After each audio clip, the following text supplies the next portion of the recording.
ऐसे कौन है जिन्होंने 3 या 3 से ज्यादा, जिनकी रेवेन्यू स्ट्रीम, जिनकी इनकम 3 से ज्यादा जगह पे होगी? तो बाकी तुम लोगों की इनकम क्या 2 से कम में हो रही है क्या? अगर तुम्हारी इनकम 2 से कम जगहों पे हो रही है तो उस पर वापस कहां? भाई आपने कोई कस्टमर बनाया, वो कस्टमर में कोई प्रॉब्लम हो गई, उसने पैसा नहीं दिया, फिर क्या करोगे? फिर क्या करोगे? रेवेन्यू स्ट्रीम कम से कम 3 या 4 जगह से आपके पास पैसा आना चाहिए। 3 या 4 आइडिया ऐसा होना चाहिए कि जिसमें आपको पता है कि एक जगह से अगर इनकम नहीं आई तो दूसरी जगह से आएगी, तीसरी जगह से, चौथी जगह से। तो इस पे काम करना है अभी सबको रेवेन्यू स्ट्रीम पे। मैंने कहा था आप मुझसे आके बात करो। मान लीजिए आप अपना सोल्यूशन गवर्नमेंट को बेच रहे हैं, गवर्नमेंट को बेच रहे हैं और गवर्नमेंट ने नहीं खरीदा, फिर क्या करोगे? आपके पास में बैकअप प्लान होना चाहिए। ये समझ में आ रहा है रेवेन्यू स्ट्रीम पे? अब रेवेन्यू स्ट्रीम के बाद में आप लोगों को ये सवाल आता है कि हमारे कंपनी में इन्वेस्टर्स कैसे आएंगे? क्या आता है ना, आप लोगों को लगता है कि इन्वेस्टर कैसे आएंगे और क्यों आएंगे? तो इन्वेस्टर्स के लिए क्या होता है, एक इन्वेस्टर्स को पैसा देंगे, वो फ्री में तो देंगे नहीं। तो 2 तरह के टूल्स होते हैं, पैसा 2 जगह से आता है। एक होता है लोन, उसको बोलते हैं डेट। क्या बोलते हैं? Debt, DEBT, debt. क्या बोलते हैं? डेट। डेट का मतलब क्या होता है? ब्याज पे पैसा उठाना। क्या होता है? ब्याज पे पैसा कौन देता है? बैंक्स देते हैं। कौन देता है? बैंक्स देते हैं। वो क्या लेते हैं? ब्याज लेते हैं। 10%, 11%, 5%, 12% ऐसे ब्याज लेते हैं ना। ये इतना समझ में आ रहा है ना? ब्याज पे पैसे को उठाने को क्या बोलते हैं?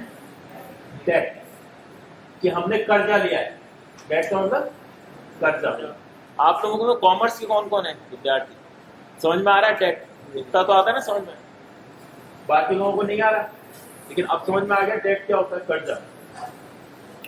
कर्जा अगर आप लेते हैं अपने धंधे के लिए तो आपको पहले तो इंटरेस्ट देना पड़ेगा, फिर इंटरेस्ट के बाद में जब तक प्रिंसिपल नहीं चुका देते इंटरेस्ट चलता रहेगा, और फिर प्रिंसिपल भी चुकाना पड़ेगा, है ना। ज्यादातर लोग जो बैंक या लोन आपको मिलता है वो कर्जे के रूप में मिलता है। जो दूसरी कैपिटल है उसको बोलते हैं रिस्क कैपिटल। क्या बोलते हैं? रिस्क, जिसमें वो कैपिटल के लूज होने के चांसेस होते हैं, उसको बोलते हैं इक्विटी। क्या बोलते हैं? इक्विटी का मतलब होता है हिस्सा। क्या कॉमर्स वालों को पता है ना इक्विटी क्या होती है? हिस्सा किसी भी चीज में। तो अगर मैं ये कहूं कि मेरे को तुम अपने बिजनेस में पार्टनर बना लो, आज तुम्हारा बिजनेस 100% तुम्हारा है, तुम मेरे को उसका 10% बेच दो, 10%, तो मैं 10% के तुम्हें पैसे दे देता हूं। लेकिन ये पैसे बिजनेस के हैं, तुम्हारे नहीं है। ये नहीं कि तुमने उस पैसे को अपने जेब में डाल दिया। इस पैसे से आप बिजनेस की सैलरी, बिजनेस का एक्सपेंस, जो रॉ मटेरियल आप खरीद रहे हो उसका खर्चा, समझ में आ रही है तुम्हें बात? वो ये डिसाइड करेगा इन्वेस्टर कि वो ये भी बोल सकता है कि इसको आप सैलरियों में नहीं उठाओगे, ये जो पैसा मैं तुम्हें दे रहा हूं, मैं तुम्हारी 10% कंपनी ले रहा हूं, 10% जो कंपनी ले रहा हूं उसके लिए मैं तुम्हें 10 लाख रुपए दे रहा हूं, लेकिन ये 10 लाख रुपए से तुम अपनी कंपनी का प्रोडक्ट बनाओगे, मार्केट करोगे, उसके लिए मार्केटिंग डिपार्टमेंट के लोगों को रखना है तो उनकी सैलरीज, और उसको बनाने में जो खर्चा आ रहा है प्रोडक्ट को, वो तुम इस पैसे से खर्च कर सकते हो। समझ में आ रहा है? अब अगर आपका प्रोडक्ट बहुत अच्छा है तब तो क्या होगा कि इन्वेस्टर्स की लाइन लग जाएगी। आपका आइडिया बहुत बढ़िया है, तो इन्वेस्टर्स की लाइन लग जाएगी, कहेंगे अच्छा मैं भी 10% ले लूंगा, मैं भी 10। तो आप क्या कहोगे कि अच्छा हम लोग क्या कर रहे हैं, 20% अपनी कंपनी बेच रहे हैं और 10 इन्वेस्टर्स को बेच रहे हैं और हर एक से 10-10 लाख रुपए ले रहे हैं। हमको 2 करोड़ रुपया इकट्ठा करना है, क्योंकि हमारे प्रोडक्ट को बनाने की जो कीमत आएगी शुरू में, कॉस्ट स्ट्रक्चर मैंने बताया ना 1 टाइम, वो 2 करोड़ रुपए आ रहा है। तो ये 2 करोड़ रुपए कहां से आएगा, कहां से आएगा? और इन्वेस्टर क्यों देगा? उसको आपका आइडिया अच्छा लगेगा। आइडिया आपको अच्छा लगे उसके लिए आप पिचिंग कर रहे हैं। समझ में आ रही है अब सारी कहानी कैसे कनेक्ट हो रही है? आ रही है ना? तो अब अगर उसको पिचिंग पसंद नहीं आई, तुम्हारा आइडिया पसंद नहीं आया, तो तुम्हें कोई पैसा। अब मान लो किसी को 10 लोगों को तुमने आइडिया दिया, 10 में से 5 को पसंद आ गया, 5 ने कहा नहीं हमें पसंद नहीं। उन 5 के पीछे तुम्हें पढ़ना, तुम्हें उन 5 को आइडेंटिफाई करना कि ये 5 लोग कौन है। उन 5 लोग, वो 5 लोग तुम्हारे इन्वेस्टर ही नहीं, तुम्हारे कस्टमर भी बनेंगे। ये मान लो आप, क्योंकि किसी को किसी चीज पे विश्वास होगा तभी तो वो उसमें पैसा लगाएगा ना। आज मैं ये मानूं, मैं तुम्हारी शक्ल देख के तो पैसा लगाऊंगा नहीं, मेरे को तुम्हारे आइडिया में जान लगेगी। मेरे को ये पता है कि तुम्हारा जो आइडिया है वो इतना अच्छा है कि इसको अपन सक्सेस बना सकते हैं। या वो शार्क टैंक आप देखते हो, उसमें कुछ लोग ऐसे होते हैं जो जिनके खुद के और साइड बिजनेसेस होते हैं, तो वो क्या करते हैं, वो कहते हैं अच्छा इस बिजनेस को हम हमारे इस बिजनेस में लगा लेंगे और इस बिजनेस के कस्टमर भी इसमें आ जाएंगे। तो ऐसे जो इन्वेस्टर होता है वो अपने तरीके से सोचता है, उसका इंटरेस्ट इन्वेस्टर के खुद के रिसोर्सेस क्या हैं उसके बेसिस पे बनते हैं। वो इस बेसिस पे नहीं बनते कि आपका प्रोडक्ट क्या है या आपका आइडिया क्या है, वो चीज सेकेंडरी होती है। पहली चीज क्या होती है, इन्वेस्टर ये देखता है कि अगर मैंने इस इन्वेस्टमेंट किया, इस आइडिया में पैसा लगाया, मैं इसको बड़ा कैसे बनाऊंगा। क्योंकि अगर बड़ा नहीं किया तो उसका तो पैसा डूबेगा, जो डूबेगा तुम्हारा टाइम खराब होगा, किसी को कुछ नहीं मिलेगा। तो इन्वेस्टर क्या सोचता है कि ये आइडिया अभी छोटा है, इसको मैं बड़ा कैसे बनाऊं, उसके बेसिस वो उस पर पैसा लगाता है, उसके बेसिस पे पैसा लगाता है। तो अब ये जो पैसे लगाने की टेक्निक है, पैसा कैसे लगाया जाता है, कौन सा पेपर वर्क किया जाता है, उस पेपर वर्क को, उस टेक्निक को हम बोलते हैं टर्म शीट। क्या बोलते हैं? हम बोलते हैं उसको टर्म शीट। क्या बोलते हैं? टर्म शीट इसको बोलते हैं TERM शीट। अगर आपने ये समझ ली ना तो आप सारे एमपी हो जाओगे। अभी ग्रेजुएशन से पहले ही एमपी हो जाओगे। इस चीज को समझने में लोगों को 10-10 साल लग जाते हैं। टर्म शीट समझने में आप लोगों ने, कॉमर्स वालों ने पढ़ी है कि टर्म शीट? नहीं पढ़ी ना। लोग एमबीए करते हैं, इसके लिए क्या करते हैं, एमबीए करते हैं, तब समझ में आती है कि टर्म शीट क्या होती है। मैं कोशिश करता हूं आप लोगों को समझाऊं सीधी सी भाषा में। टर्म शीट का मतलब ये होता है, टर्म TERM। आप एक दूसरे से बोलते हैं ना कि हाँ भाई अपने को बात करने की क्या टर्म्स है, या धंधा करने की क्या टर्म्स है। टर्म्स समझ में आती है, मतलब क्या शर्तें हैं। टर्म्स मतलब शर्तें। आप मेरे को पैसा कितना दे रहे हो, कैसे ले रहे हो, क्या धंधा हम कैसे करेंगे, इसकी क्या शर्तें हैं, ये होती है ना।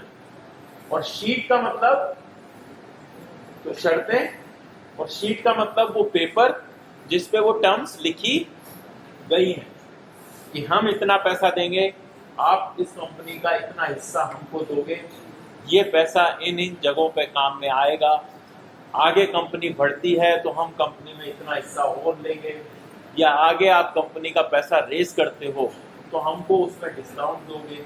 ये सारी जो शर्तें हैं ये किस में लिखी जाती है? टर्म शीट में लिखी जाती है। एक पेपर बनता है, एग्रीमेंट बनता है, उस एग्रीमेंट को हम बोलते हैं टर्म शीट।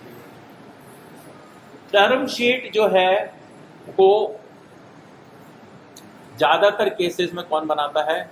अटॉर्नी बनाता है या कंपनियां बनाती हैं। वो आपसे बात करती है जो फाउंडर है, ये डिटरमाइन करती हैं कि कॉस्ट स्ट्रक्चर कितना है। जो आपका कॉस्ट स्ट्रक्चर है और रेवेन्यू है, 1 करोड़ का आपका मान लो, आपको लगता है कि मेरा कॉस्ट इस बिजनेस को बनाने में 1 करोड़ आ रही है, तो आज की डेट में ये कैसे डिसाइड होती है टर्म शीट? भाई कौन डिसाइड करेगा कि मेरी कंपनी की आज वैल्यू क्या है? टर्म शीट जो डिसाइड होती है वो इस बात पे डिसाइड होती है कि आपकी कंपनी की आज की डेट में क्या वैल्यू है। वैल्यू क्या? पैसे में। मैंने कॉस्ट स्ट्रक्चर बनाया ना, तो आप क्या करते हो कि जैसे मान लो आप ये कहते हो कि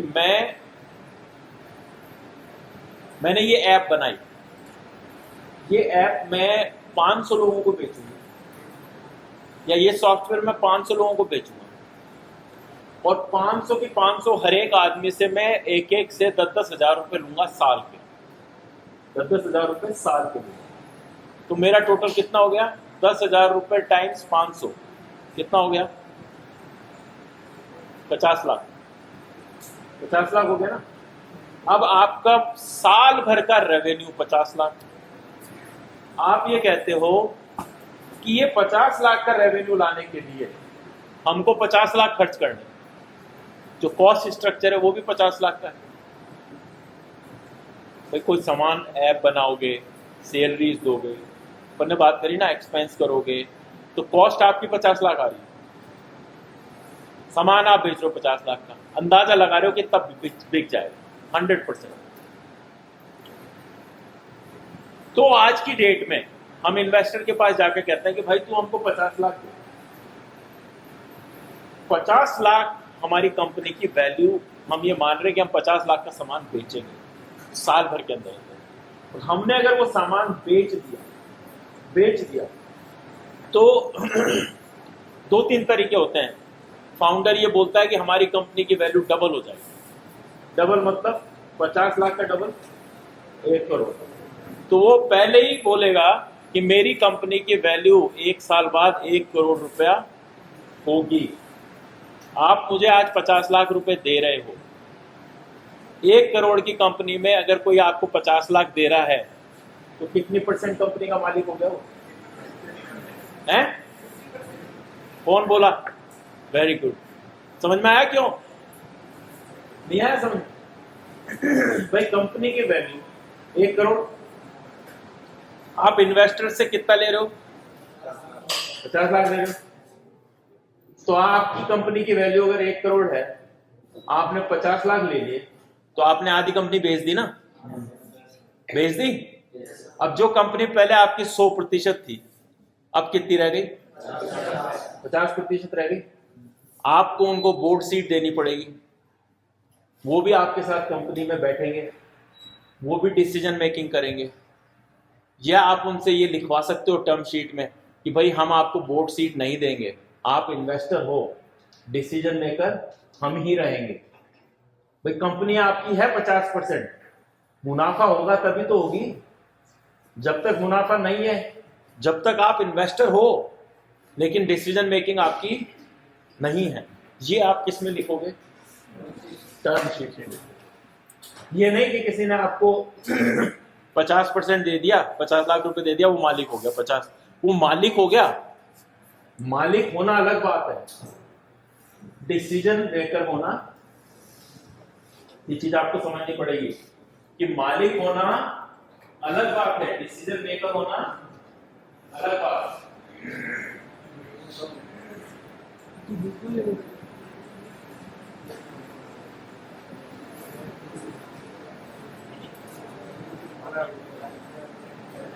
हम जब सब 18 साल के हो गए, अब आपको आज उन्होंने क्या बताया था? ने बताया ना कि आपको ये पता होना चाहिए कि आपको क्या करना है। तो अब आप फाउंडर हो आपकी कंपनी के, एज अ फाउंडर आपको ये बिल्कुल पता होना चाहिए कि अब इस कंपनी को मुझे कैसे रन करनी है, इस कंपनी का जो प्रोडक्ट है मुझे कैसे बनाना है, और डिसीजन मेकिंग किसका होगा। सबसे बड़ी गलती जो फाउंडर्स करते हैं या और कई लोग करते हैं, लोगों को पहचानने में गलती उल्टे सीधे इन्वेस्टर्स ले लिए, जिन लोगों को आपके प्रोडक्ट के बारे में पता नहीं है, जिन लोगों को ज़्यादा नॉलेज नहीं है, केवल उनके पास क्या था? पैसा था। क्या था? आपको लगा कि अगर मुझे पैसा नहीं मिला तो मेरा प्रोडक्ट नहीं बनेगा। भाई किसी चीज़ की कोई जल्दी नहीं है लाइफ में। अरे अभी नहीं बनेगा प्रोडक्ट, 2 साल बाद बन जाएगा, 6 महीने बाद बन जाएगा, 3 महीने बाद बन जाएगा। लेकिन वही वाली बात है, आपको शादी करनी है। एक तो आपको जल्दी हो रही है, आपके माँ बाप को किसी से भी शादी करानी। एक आप सोच समझ के करो कि नहीं, हमारी पूरी जिंदगी का सवाल है, हम शादी उससे करेंगे जिससे हमारा मेल मिलाप होगा, दिमाग ठीक ढंग से बात होगी, हमारे गोल सेम होंगे, सपने सेम होंगे, जिसके लिए हमारे मन में प्रेम होगा, हम उससे शादी करेंगे। और दूसरा, माँ बाप के इन्फ्लुएंस में आके आपने शादी कर ली, शादी चली नहीं और परेशानियां हो गई, परेशान हो गए, आपका जीवन खराब। इसी तरह से जब आपने कंपनी बनाई, आपको ध्यान रखना होता है कि कौन से इन्वेस्टर्स को आप कंपनी बेच रहे हैं। अगर आपने उल्टे सीधे इन्वेस्टर ले लिए और वो आपको बजाय एलिवेट करने के आपकी टांग खींचने लग गए, आपको क्रिटिसाइज करने लग गए, परेशान करने लग गए, तो आप काम कर पाओगे? नहीं कर पाओगे ना। तो ये सारी चीजें, या तो आप में इतनी अच्छी अंडरस्टैंडिंग हो कि आप किसी को जानते हैं, सालों से जानते हैं, आपको उस आदमी का काम करने का तरीका पसंद है, मालूम है कि हाँ ये आदमी उस तरह से काम करता है कि मैं इसके साथ में मैच करके काम कर सकता हूं, तब तो वो चीज आप उसको इन्वेस्ट, अगर वो इंटरेस्ट है आपकी कंपनी में इन्वेस्टर बनने में, तब तो आप उसको दे दो।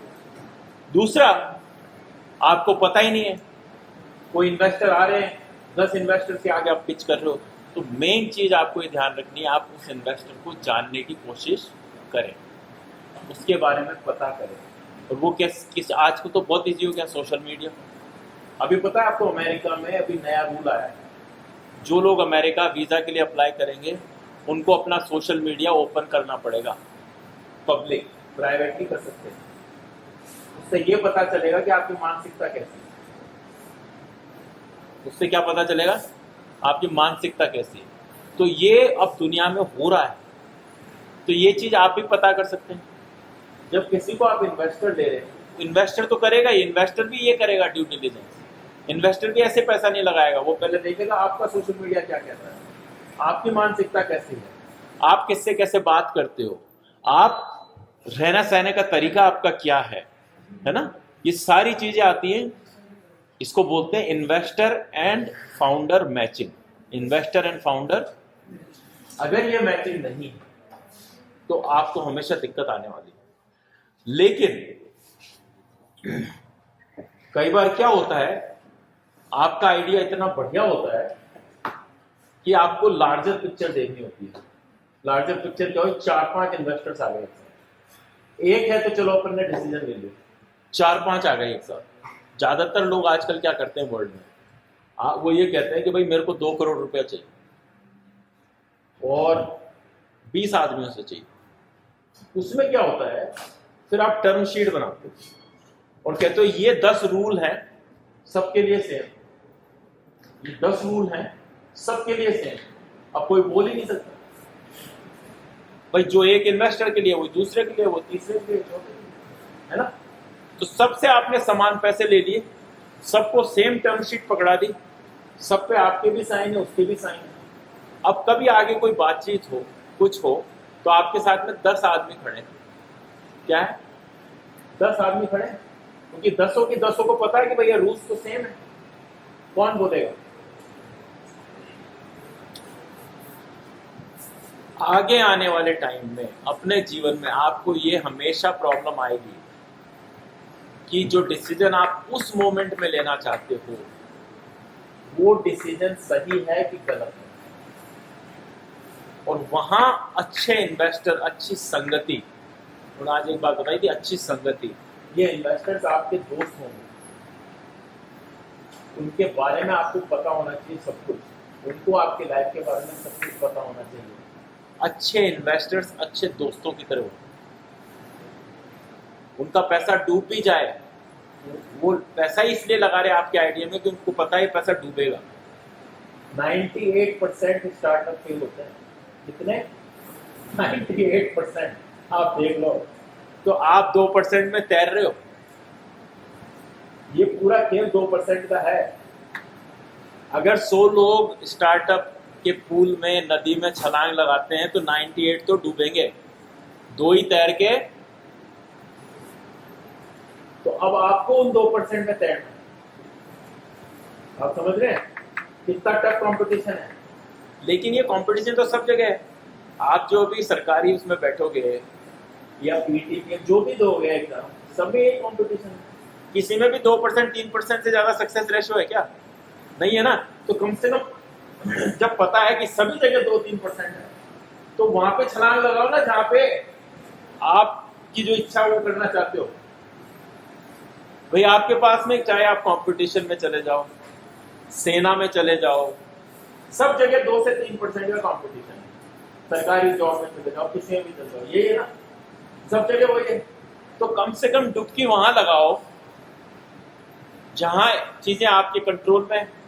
क्योंकि स्टार्टअप और एंटरप्रेन्योरशिप आपको खुद में हो, आप किसी दूसरे पे तो डिपेंड नहीं हो ना। तो कम से कम ये खुद में है।